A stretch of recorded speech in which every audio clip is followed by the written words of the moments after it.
Buenas tardes a todos. Vamos a dar inicio a la actividad académica del Departamento de Anestesia en su programa de Medicina Crítica y Cuidado Intensivo. El día de hoy vamos a hablar de la monitoría de la nocicepción, sus indicaciones actuales.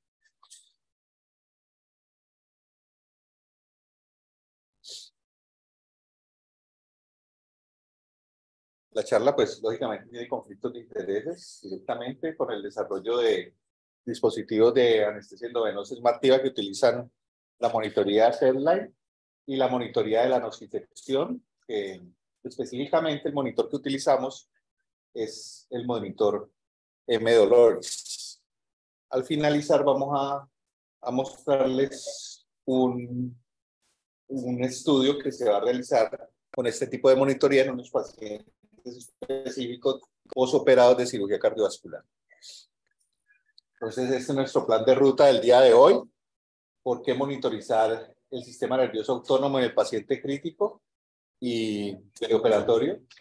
Vamos a ver qué es la variabilidad de la frecuencia cardíaca, qué sabemos del sistema nervioso autónomo en el paciente crítico, cómo podemos modular la pseudoanalgesia en el paciente crítico teniendo la monitoría del sistema nervioso autónomo, y vamos a ver escenarios clínicos y la evidencia actual en cuanto a esta monitoría. Entonces, básicamente, como un preámbulo general, esto es lo que vamos a analizar durante toda la charla. La monitoría ANI, que es el índice de analgesia y nocicepción, es un índice que nos permite hacer una medición de cómo está el sistema nervioso autónomo. Básicamente él se va a basar en la variabilidad de la frecuencia cardíaca.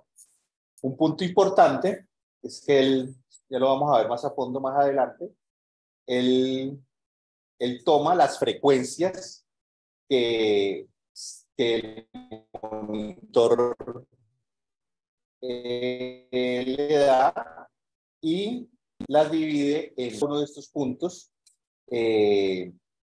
Está direccionado por el parasimpático y el simpático. En el caso de las altas frecuencias está direccionado por el parasimpático, las bajas frecuencias por el simpático y las muy bajas frecuencias por el tema de la sensibilidad termoalgésica. Entonces, ¿por qué monitorizar el sistema nervioso autónomo en el paciente crítico? Entonces, todos sabemos que nuestros pacientes, ya sea en la unidad de cuidado intensivo o en el perioperatorio, tienen un estrés. Este estrés puede ser un estrés quirúrgico, posoperados, de cirugías grandes o en estados de choque que ingresen por trauma, un estrés de tipo infeccioso o un estrés, como les dije, traumático. Y tienen una respuesta inicial simpática, que es el que conocemos como SIR, que está mediado por lo general por factor de necrosis tumoral alfa, interleuquinas, en este caso la interleuquina 6, y que llevan a falla multiorgánica. Y posteriormente también tiene una fase de recuperación, que es el CARS, que está mediada principalmente por otro tipo de interleuquinas, que son la interleuquina 4, la interleuquina 10 y el factor de crecimiento tumoral.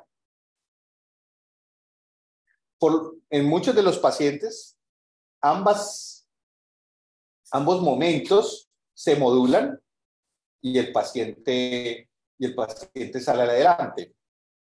Pero, por ejemplo, en los primeros estadios que está por el CIRS, los pacientes que no modulan esta respuesta, pues vamos a tener que estos pacientes van a tener una mortalidad en su evolución. Cosa contraria sucede con los pacientes que la modulan. Esta primera parte está mediada por el sistema nervioso, básicamente el sistema nervioso simpático. La segunda parte, que es el CARS, que ya es una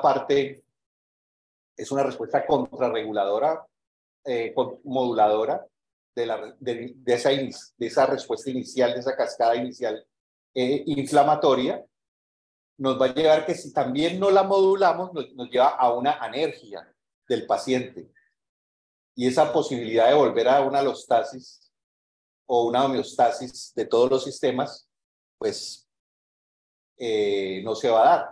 Y aquí son los pacientes que vemos que vamos a tener con infecciones nosocomiales, gérmenes multiresistentes o infecciones virales asociadas y posteriormente muerte. El sistema nervioso autónomo es bien interesante porque básicamente todo está regulado por el tracto solitario, que como lo vemos aquí, pues no está tan solitario, ¿no? Va a tener una respuesta inicial que va a estar dada por la parte simpática, por la cadena simpática, por la cadena paraganglionar simpática, que es a partir de más o menos el T1 hacia abajo, y nos va a modular tanto la frecuencia cardíaca y la respuesta vasopresora hacia la alta. Y el otro punto también va a dar la respuesta parasimpática en la parte superior y en la parte inferior en los grupos neuronales, que nos va a dar la parte parasimpática, así como también una respuesta central. Aquí lo vamos a ver un poco más a fondo. Vamos a tener una respuesta inicialmente parasimpática que va a actuar directamente en los receptores de acetilcolina de los polimorfonucleares, y esto va a traer una disminución del factor de necrosis tumoral, eso por un lado. Pero por el otro lado vamos a activar la respuesta simpática con una mayor producción de catecolaminas, y por el otro lado, a nivel central, como vimos, pues va a estimular la producción de, como todos ya sabemos, unos grandes antiinflamatorios que son los glucocorticoides. Entonces, a partir de ese preámbulo fisiopatológico, ¿en qué cabida tiene la monitoría de la nocicepción? Entonces, vamos a analizar lo que es la variabilidad de la frecuencia cardíaca, que básicamente en este concepto de la variabilidad de la frecuencia cardíaca es que se va a basar la monitoría de la nocicepción. Todos sabemos que no todos nuestros intervalos de latidos, o sea, entre R y R, van a ser a un mismo periodo. Por ejemplo, un paciente que tuviera una frecuencia cardíaca de 60, cada intervalo no va a estar a un segundo. Vemos que unos van a estar a 972 milisegundos, otros van a estar a 888, otros van a estar a 920. Eso crea una variabilidad entre latido a latido. Y esa variabilidad latido a latido genera esto, que lo vamos a interpretar en un ritmograma o tonograma, que es cuando el latido se adelanta o se nos atrasa. Aquí es muy importante ver que la mayor variabilidad entre latido y latido se presenta en el parasimpático.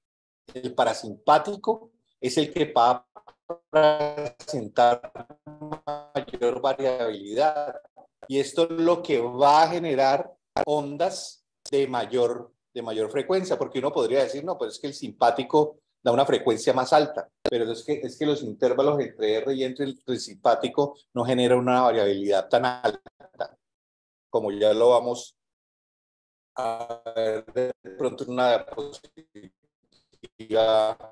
posterior.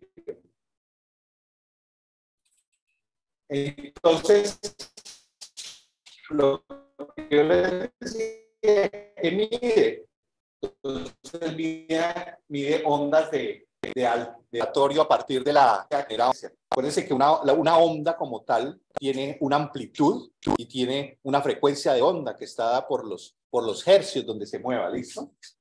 Y por lo general estas frecuencias de alta está en este intervalo entre 0.15 y 0.4, entre 0.15 y 0.4 hercios.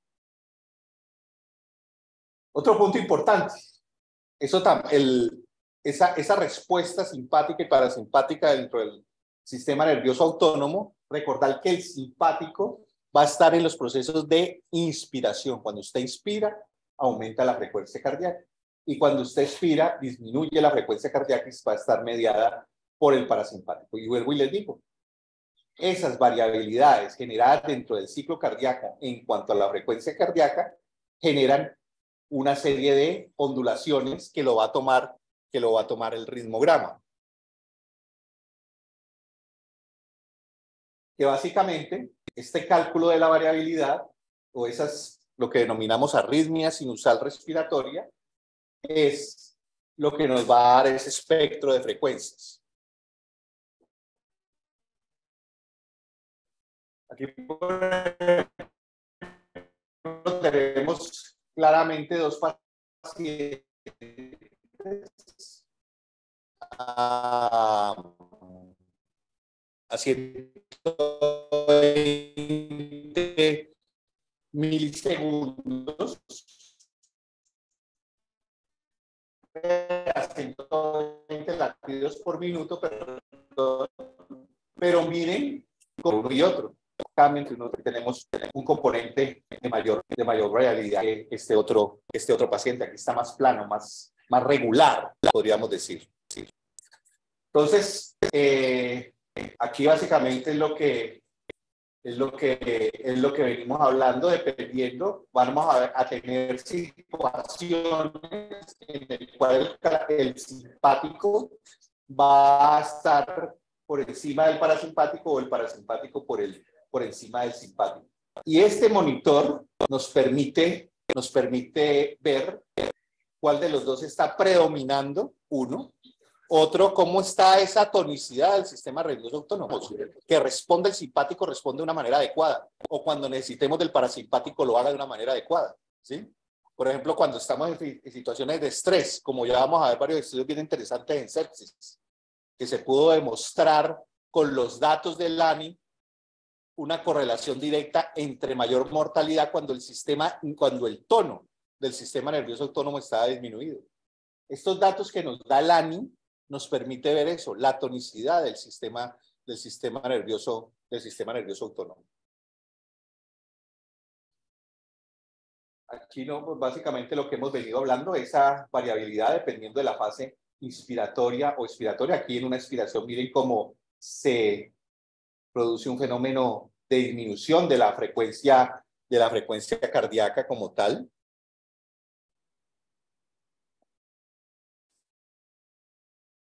Entonces, hasta el momento que tenemos esa variabilidad de la frecuencia cardíaca, que lo que he dicho nos permite ver esa tonicidad del sistema nervioso autónomo entre los componentes de actividad simpática o parasimpática y esa tonicidad como tal de todo el sistema. Tipos de mediciones que tenemos, que ya les he adelantado varias. Básicamente lo podemos tomar por la frecuencia de las ondas generadas o por el dominio del tiempo, que ahí va a tener, este monitor tiene 3 variables de medición. El ANI inmediato, el ANI medio, que ya lo vamos a ver directamente en el monitor, y la energía. La energía básicamente es la desviación estándar que el aparato analiza dentro de esa área bajo la curva, como lo veremos. Ya entrando de pronto un poco más esquemático para entender básicamente cómo él nos da los datos a partir de esa variabilidad. Básicamente tenemos aquí un EKG.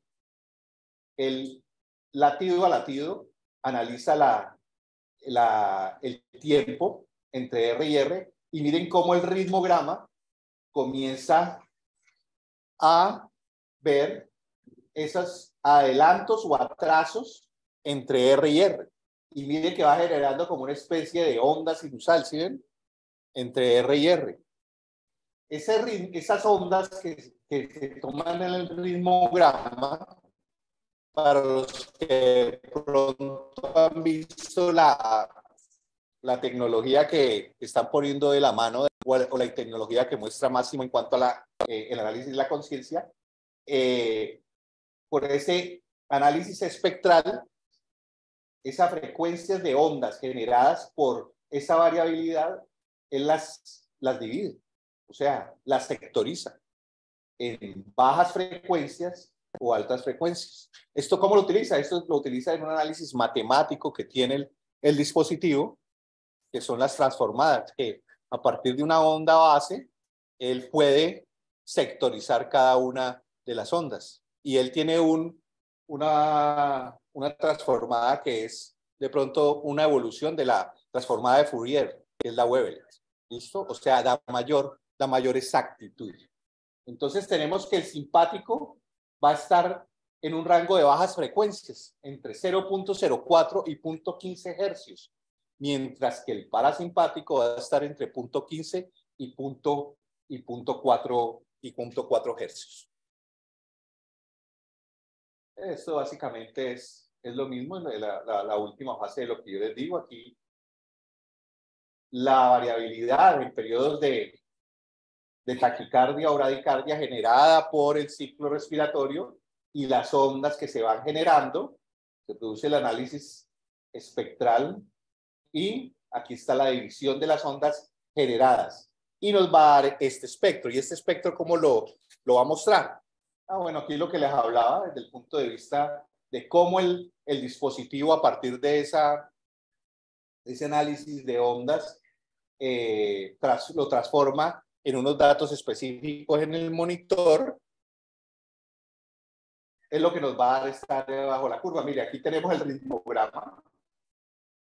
Aquí tenemos el ritmograma, aquí tenemos podríamos decir, la función matemática que nos va a dar los datos de la energía, y aquí tenemos el área bajo la curva de la disposición de los diferentes tipos de onda.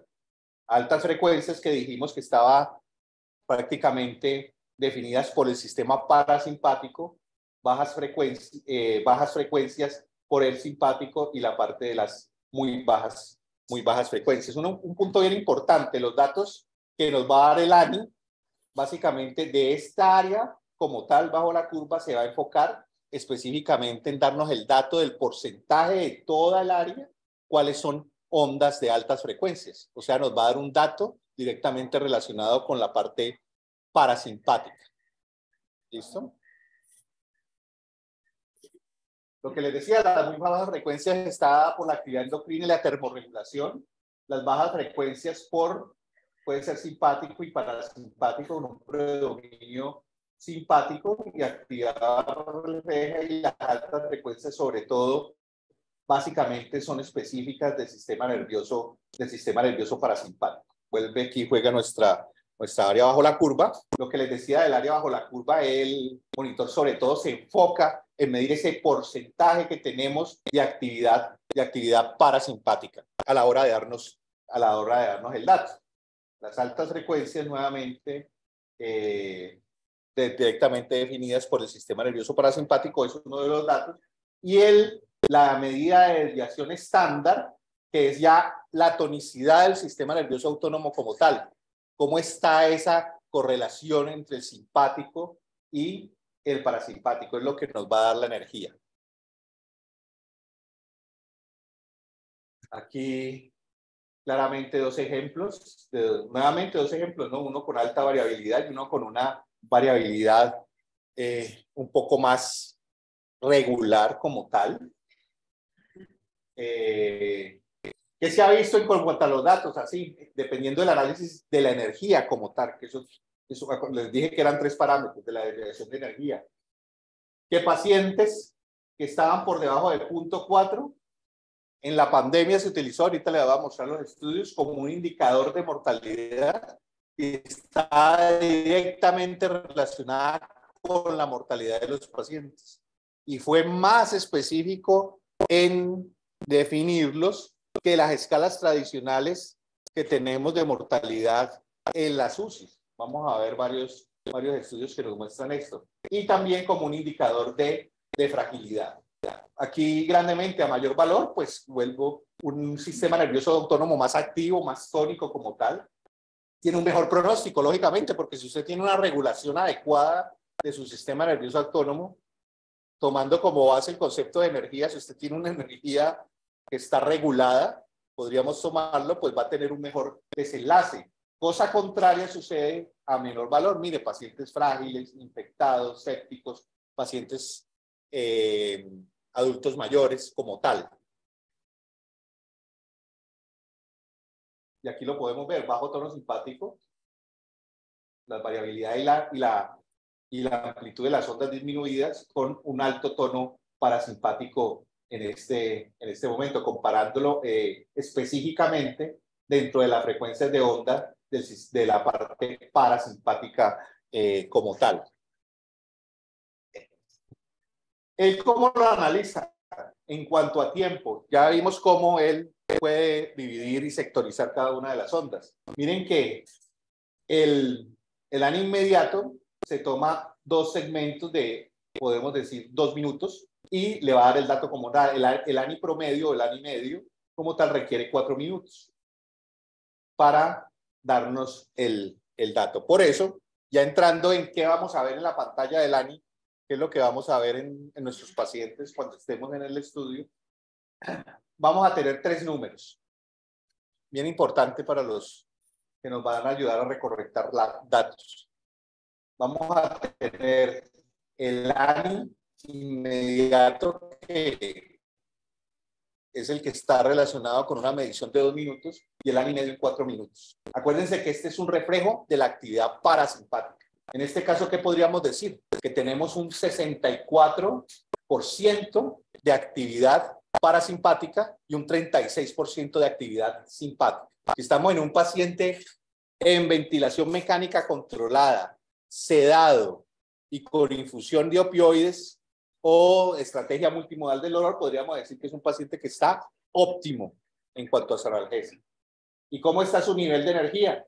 Su nivel de energía también podríamos decir que está óptimo en ese momento, que tiene una buena correlación entre el simpático y el parasimpático. Miren cómo él muestra estas 3 gráficas. Esta es la gráfica de la variabilidad de la frecuencia cardíaca. Esta es la gráfica del ritmograma o tonograma, que la va a tomar dependiendo de esa variabilidad que encuentre acá. Y esta pues son las tendencias en el tiempo. Esto es muy importante muchas veces, ¿no? Porque usted me dirá, bueno, y si utilizo medicamentos vasoactivos, medicamentos metabloqueadores, él se basa en la tendencia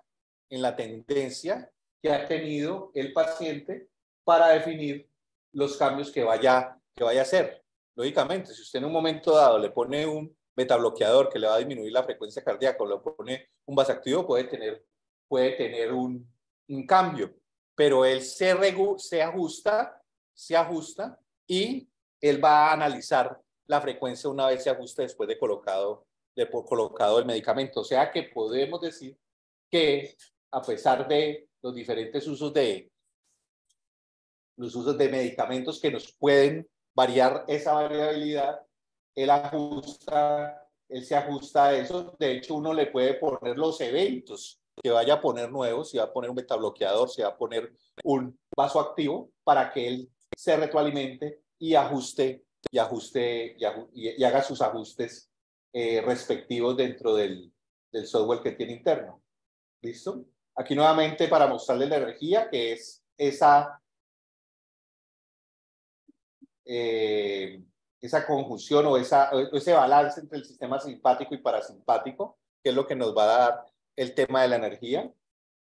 Nuevamente, aquí las ondas de altas frecuencias como tal es lo que nos va a dar esta área verde. A mayor tono parasimpático, mayor área verde, que es la que nos va a definir las altas frecuencias, y es lo que se va a definir aquí en los números. Por ejemplo, aquí tendríamos un 81% de actividad parasimpática con un 19% de actividad simpática, una energía buena, 0.59. O sea, podemos con estos monitores dilucidamos en pacientes que no nos pueden expresar adecuadamente y las escalas visuales análogas no nos ayudan, en qué punto de su confort en cuanto al dolor estamos. Esa es una, ¿no? Y lo otro es en qué punto de tonicidad de nuestro sistema nervioso autónomo estamos para enfrentar un estrés de cualquier tipo, ya sea quirúrgico, traumático,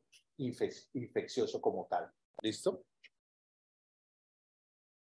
Esto simplemente para mostrarles que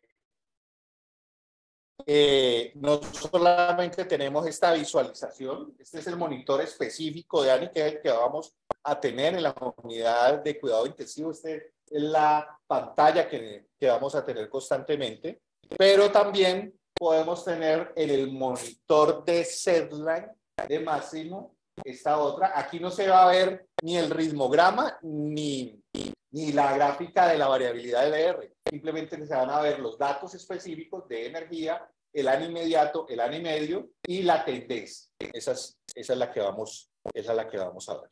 Entonces, en cuanto al análisis de dominio de la frecuencia del año, lo que les decía, si hay un predominio mayor del parasimpático por encima de 50, ¿qué vamos a tener? Vamos a tener, lógicamente, menor dolor postoperatorio. Lo que se ha evidenciado, como esta es una tecnología nueva, y como les he dicho, cuando tecnologías nuevas, pues los estudios iniciales, de pronto las muestras son muy pequeñas, pero lo que nos podría dar como un indicio es que al monitorizar esto vamos a tener menor tiempo de estancia en hospitalaria o en las unidades de cuidado intensivo y vamos a tener una estabilidad hemodinámica mayor.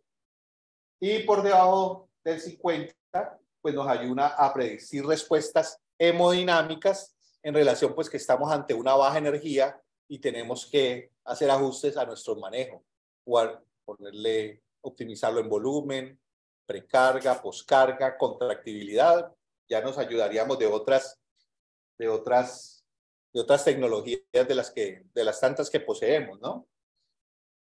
Lo otro, podemos evitar la sobredosificación de los opioides, llevarlo a una analgesia óptima y a partir de ahí podemos ir a menor consumo de opioides, menor náuseas y vómito posoperatorio derivado del abuso de estos. Y igual que cuando hacemos el análisis de la hipnosis sin conciencia con estas monitorías del electroencefalograma procesado, a menor deterioro cognitivo, menor posibilidad de delirio, por ejemplo. ¿Listo? Esto es más o menos la misma que les había mostrado. Esto se dio ahorita que estuvimos la pandemia de COVID, que por debajo de 0.41 era un indicador de mortalidad en los pacientes con neumonías complicadas o espectros clínicos de COVID severos, y por debajo de 0.3 pues un indicador de fragilidad. Esto ya lo habíamos explicado. Esto básicamente creo que ya lo había explicado, pero nuevamente se los retroalimento.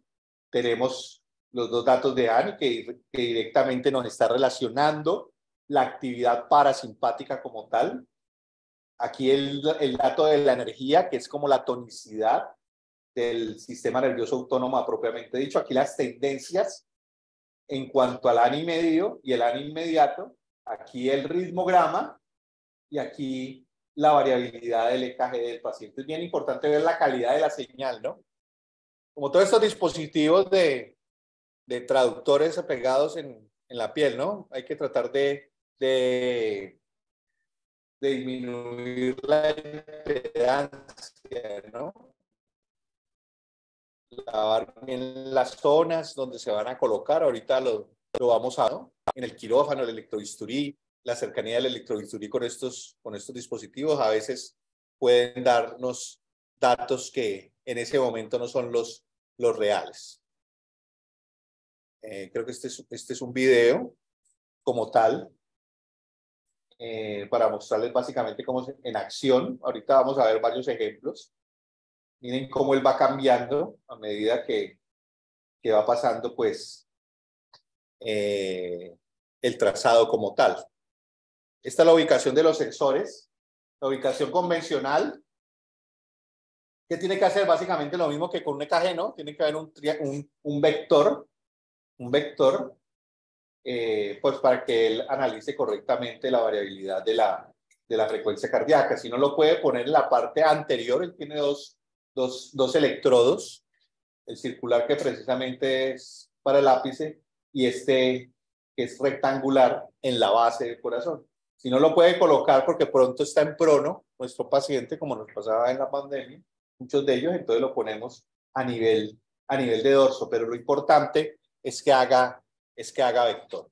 ¿Listo? Como todos los monitoreos tienen algunas limitaciones para su uso, y podemos decir que limitaciones relativas al tipo de las arritmias, pero preferiblemente lo ideal es que esté en un ritmo sinusal normal. Hay que tener en cuenta con los medicamentos que alteran la respuesta del sistema nervioso autónomo y pues pacientes con apnea, ¿no? Vamos a ver qué beneficios se han visto, lo que les decía, en pacientes que no pueden expresar su dolor. Esta pues aparece como una opción de monitoría como tal para ver el nivel de estrés de estos pacientes y mejorar así la percepción del dolor. En el paciente inconsciente, pues lógicamente las escalas convencionales de dolor no se pueden hacer de una manera adecuada y entonces no sabemos si esa respuesta que estamos teniendo es directamente relacionada con el dolor. Entonces, vuelvo y les digo, titulación del analgésico, menor consumo de opioides, menor efectos secundarios directamente relacionados con estos medicamentos, también menor sharing, menor escalofrío, y lo otro, ¿no? Menor sobredosificación de los mismos, reducción del dolor postoperatorio y anticipar la respuesta hemodinámica. Vamos a ver desde el punto de vista de la evidencia con escenarios clínicos que tenemos. Entonces, en relación a pacientes posoperatorios, en estos casos de la minectomía y disectomía, miren cómo con el monitor ANI, que es la línea naranja, con el grupo control azul, en los puntos de intubación, en recuperación, miren cómo la monitoría ANI, al parecer en este estudio, en 50 pacientes entre 18 y 75 años, en los bolos guiados por ANI, en el grupo ANI, o normalmente como lo hacemos, hubo una disminución en la analgesia postoperatoria, menores náuseas y vómitos postoperatorios y menor temblor. En esta muestra de 50 pacientes. Vamos a ver en escenarios clínicos particulares de UCI, cómo le fue en cuanto a la monitoría del dolor. Este es bien interesante porque este es en relación a estímulos dolorosos. Aquí tenemos la medición del ANI, tenemos la escala de ANI y en 3 tiempos. En reposo al estímulo doloroso y posterior al estímulo doloroso. Miren cómo en reposo, pues lógicamente tiene una optimización del ANI, está por encima de 60. Entonces, la mayoría de los pacientes en estas gráficas de cajas y bigotes. Y miren cómo el estímulo doloroso, los datos bajan, ¿no? Cuando hay un dolor, o sea, va a haber un predominio parasimpático en este punto. Y luego una vez pasa el estímulo, esto vuelve y se recupera. Entonces, ¿qué nos quiere decir? Que el ANI se ve como una herramienta efectiva para valorar y detectar el dolor en pacientes con sedación profunda, o sea, en pacientes críticamente enfermos, cosas que a veces las escalas convencionales no lo pueden dilucidar como tal, ¿no? Este también es un estudio similar cuando se producen procedimientos como tal, drenajes de catéteres, succión como tal, y vuelve y pasa lo mismo, ¿no? Cuando hay el estímulo en los 3 puntos, antes, durante y después del estímulo, miren cómo los datos del ANI bajan. O sea, hay un predominio parasimpático, hay un predominio simpático, hay una respuesta simpática. Y al cesar el estímulo, vuelven a su punto normal. Las variaciones de la posición y la succión, como nuevamente succión. Ahora, ahí hemos medido los datos del ANI medio y el ANI inmediato, ¿no? Pero entonces la energía La energía que nos ha mostrado que niveles bajos de energía como tal en pacientes sépticos tienen peores desenlaces como tal. Y de la mano de un sistema nervioso, del sistema nervioso autónomo con predominio parasimpático, o sea, se está perpetuando esa fase del CARS que veíamos al principio. No hay una respuesta contrarreguladora del simpático en esa segunda fase del estrés, ¿no? Aquí en pacientes sépticos, donde esa variabilidad puede ser un factor de predicción de riesgo de mortalidad de nuestros pacientes. Nuevamente es un estudio que compara mortalidad, tiempo de intubación hacia los 30 días. Este es bien interesante porque compara con otros parámetros, ¿no? Con otros parámetros como el Quick-SOFA, el News Score, como tal. Y miren cómo la línea azul en esta curva ROC pues le gana a las otras mediciones, que por lo general hacemos en los pacientes críticos como predictores de riesgo de mortalidad. Lo mismo sucede en trauma craneoencefálico en relación con los resultados de los pacientes. O sea, vamos viendo cómo se están utilizando estas monitorías en diferentes escenarios clínicos dentro de los pacientes clínicos. Mire que también en relación a ya en escenarios clínicos de niños y con medición directamente de reactantes inflamatorios, que directamente tiene una relación inversa en relación a la variabilidad de la frecuencia cardíaca en cuanto a la interleuquina 6, interleuquina 8 y PCR como tal. Lógicamente, ¿no? Porque usted tiene una mayor cantidad de hormonas proinflamatorias, pues ¿qué quiere decir? Que el simpático es el que está dando, o sea que el nivel del dato como tal del ANI pues va a estar menor, porque acuérdense que niveles altos, ¿qué quieren decir? Pues a altas frecuencias que están directamente relacionados con, se nos van los profesores, ya debe estar aburrida la charla, está directamente relacionado con una respuesta, ¿no? A ese estímulo inflamatorio. Miren la evidencia durante el COVID. Inicialmente un estudio, pensé que teníamos el piloto, pero bueno, este fue el que hicimos conjuntamente con los españoles, con el grupo de Cristian Aragón.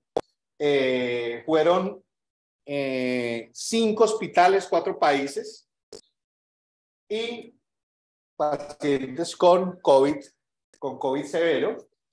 ¿Qué nos mostró?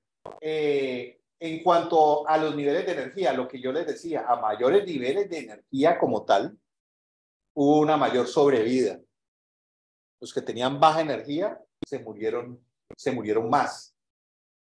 Hubo una mayor correlación en la predicción de la mortalidad con el SOFA. Miren que el SOFA no nos dice absolutamente nada. Queda un 50-50.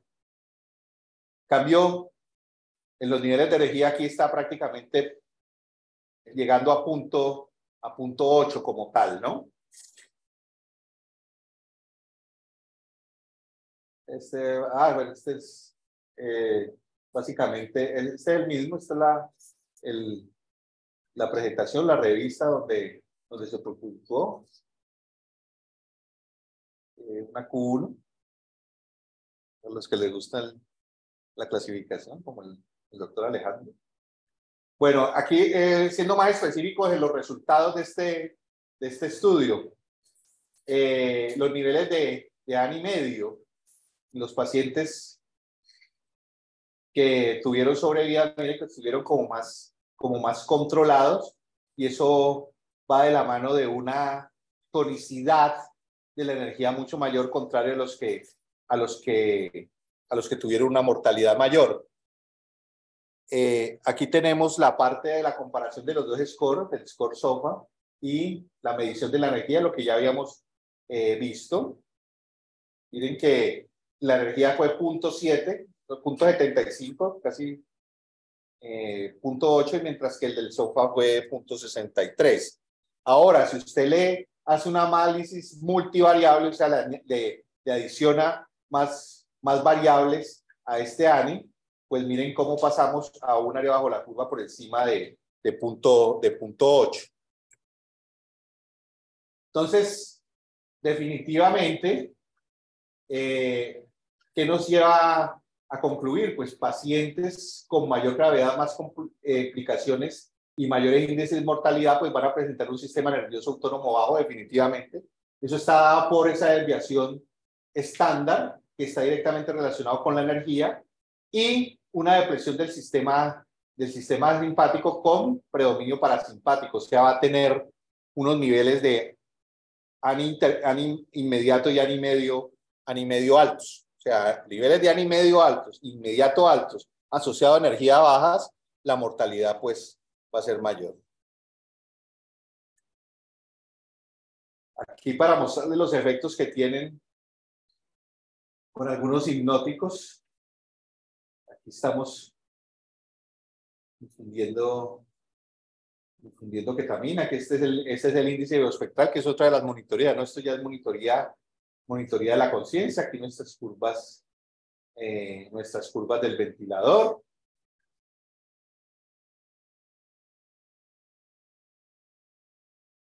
Ahí se estaba como saliendo de plano, porque la ketamina comienza a hacer ondas. Pareciera que estuviera saliendo de plano por el número, ¿no? Porque acuérdense que muchas veces la ketamina da ondas como si estuviéramos en estado de vigilia, el nivel de vis aumentó como tal.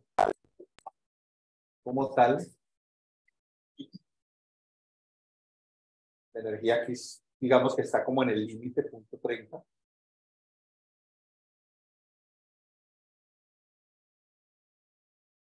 Y los efectos analgésicos de la ketamina aquí se ven claramente. Miren cómo el ANI subió, ¿no?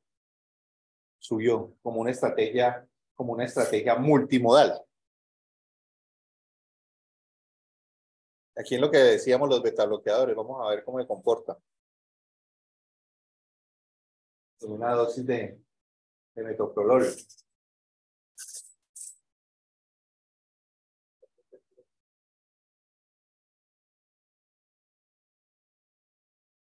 Tenemos una de 31, 23, energía de 0.44. Miren la tendencia como estaba, se cayó.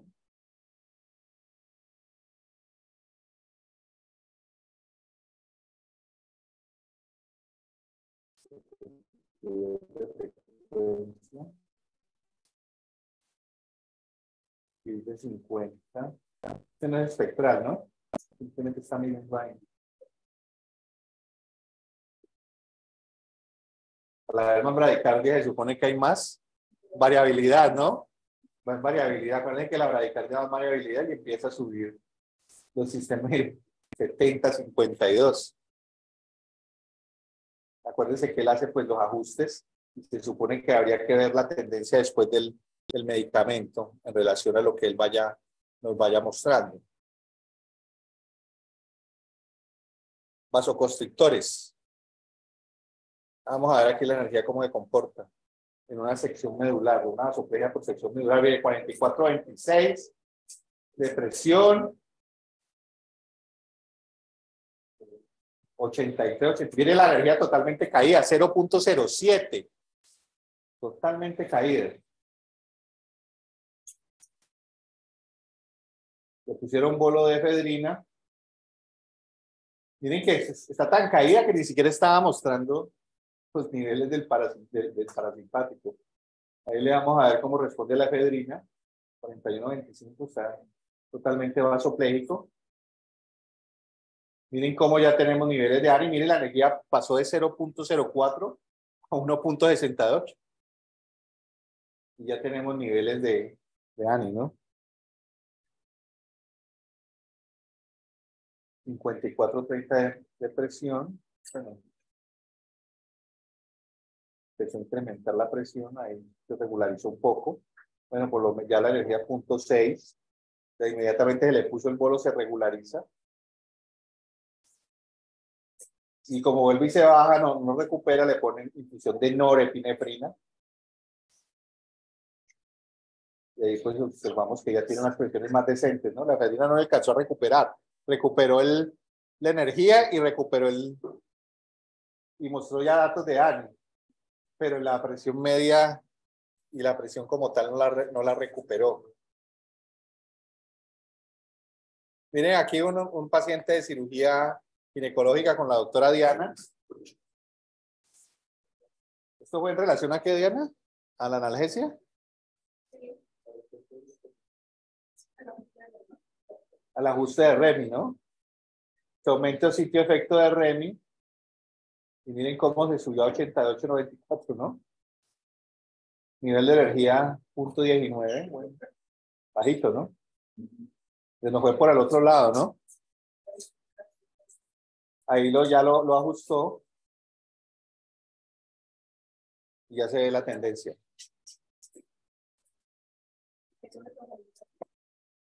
Ahí fue cuando, ¿qué?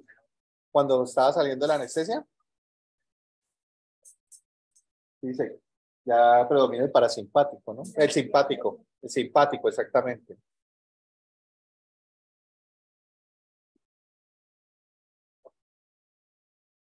Bueno, básicamente, es un parámetro no invasivo, un parámetro, podemos decir, fisiológico, como vimos en diferentes grupos como tal. Ya se está utilizando en cuidado intensivo, anestesia, va directamente relacionado con el tema de endovenosa y de monitoría de la sedación, está validada por la FDA y se vislumbra como una monitoría que mejora el rendimiento hemodinámico y el manejo del dolor. ¿Listo?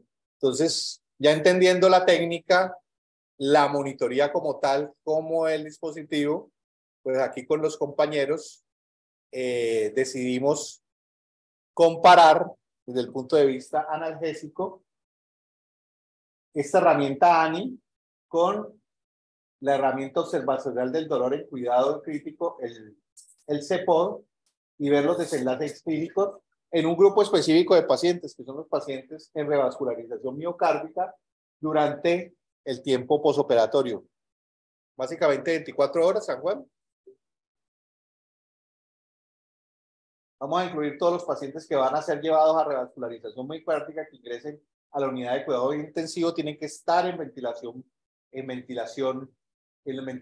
mecánica, y la hipótesis es que esos resultados obtenidos nos permiten identificar si existe una correlación entre estrategias de vigilancia al dolor, así como si existe una variabilidad frente al uso de inotrópicos y vasoactivos en una población que se beneficia del adecuado control del dolor. Va a ser un mismo grupo en el cual se le van a hacer los análisis convencionales del CEPOD, que es la escala que utilizamos, y pues el tema del ANI va a estar cegado, ¿no? Como tal. No sé si quieras agregar la metodología del estudio. Pero venga, habla acá porque como estamos en línea. Básicamente es un estudio observacional, ¿no? Prospectivo, de cohorte, ¿no?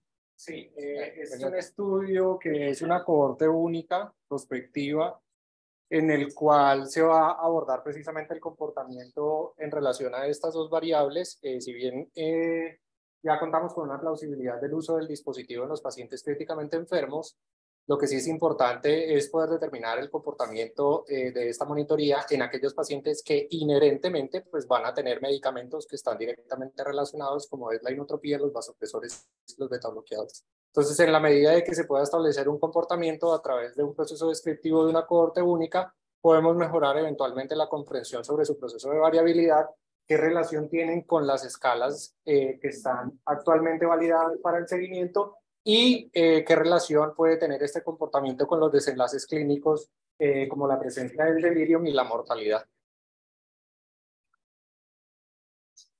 Bueno, muchas gracias, Juan, por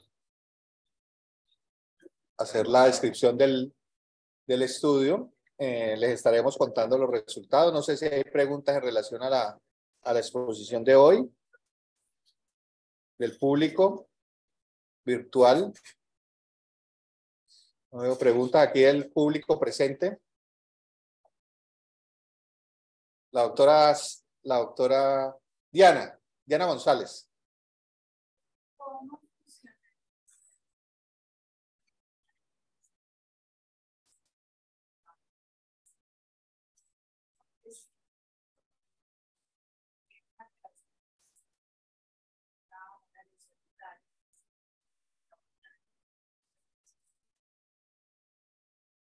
Si ya si este autónomo está, en este caso, será como sería. O sea, ¿qué tan confiable es esta herramienta? Si en este caso es la potencialmente podría confiar de él, o no sé si hay estudios como este, por ejemplo. Hay estudios, no hay, o sea, apenas están haciéndose, ¿no? Apenas están haciéndose. Ahora se demostró una correlación directa entre mortalidad y el nivel de energía, ¿no? Yo creería que eso estaría directamente relacionado con la magnitud de la lesión. Sí. O sea, aquí, por ejemplo, Eso lo vemos, ¿no? Si realmente hay una correlación. Hay que ver la tendencia.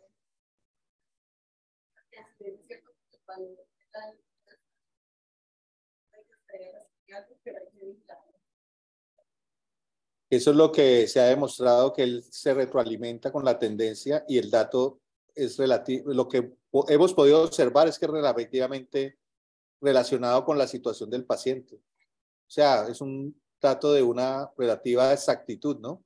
Es lo que han mostrado los estudios, que vuelvo y les digo, necesitan estudios más robustos, ¿no? Con mayor muestras. ¿Alguna otra pregunta?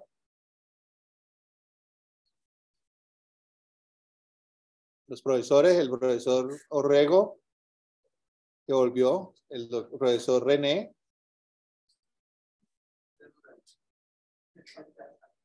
Están reanimando. La profesora Paula. Sí, solo para pacientes que estén en ventilación mecánica. La profesora Paula está hablando con San Juan. ¿No? ¿Preguntas? ¿No? Listo, el profesor Brian, el profesor Jonathan. Aportes. ¿No?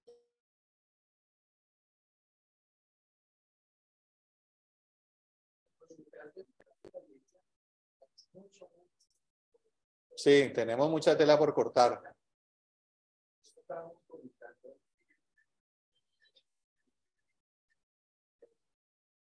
Sí, y no es tan dispendioso, es poner un parche.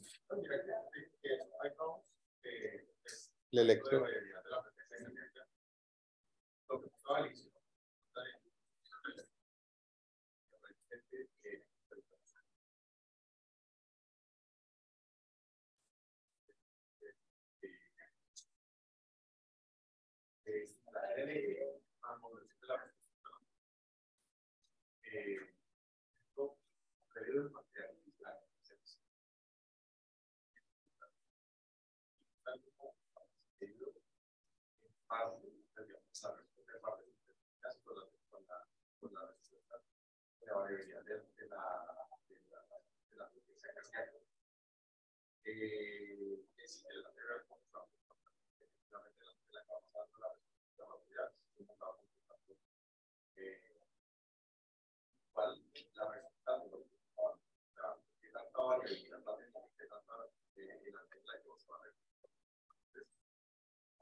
¿Qué tal se lleva siempre la medida para el regulador?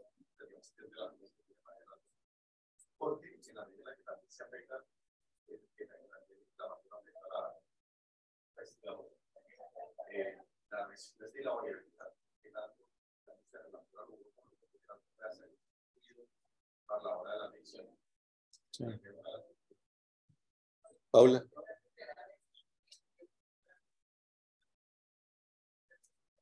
Sí, la búsqueda que hicieron Juan y Oscar y Eibar.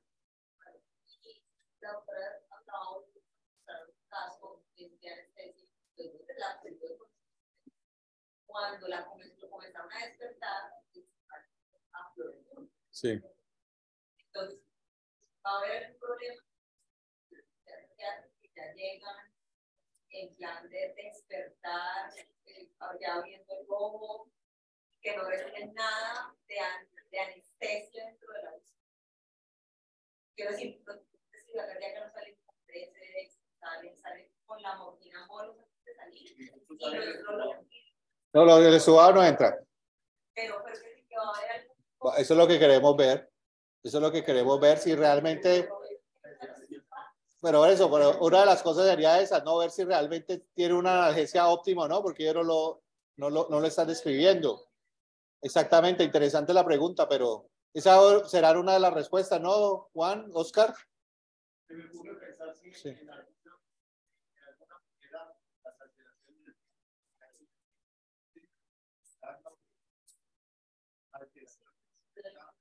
Sí, de hecho es una de las limitaciones, ¿no? Si tiene una arritmia, es una cosa que usted tenga extrasístoles ocasionales, pero un paciente con una arritmia como una FA persistente, ahí yo creería que es exclusión, ¿no?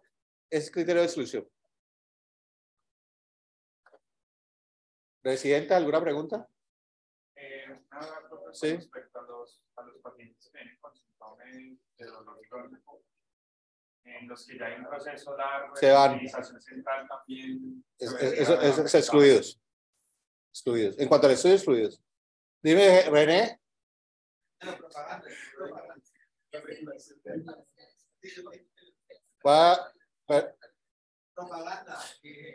Estamos aquí. ¿Va a hacer algún comentario? Mucha bulla. Yo creo que acabamos aquí y hace la propaganda entonces. Bueno, a los que están en el chat, muchas gracias por acompañarnos el día de hoy. El próximo, no, en 15 días, ¿no? Accidente ofídico, ¿no? Bueno, les estaremos informando la fecha. Muchas gracias a todos.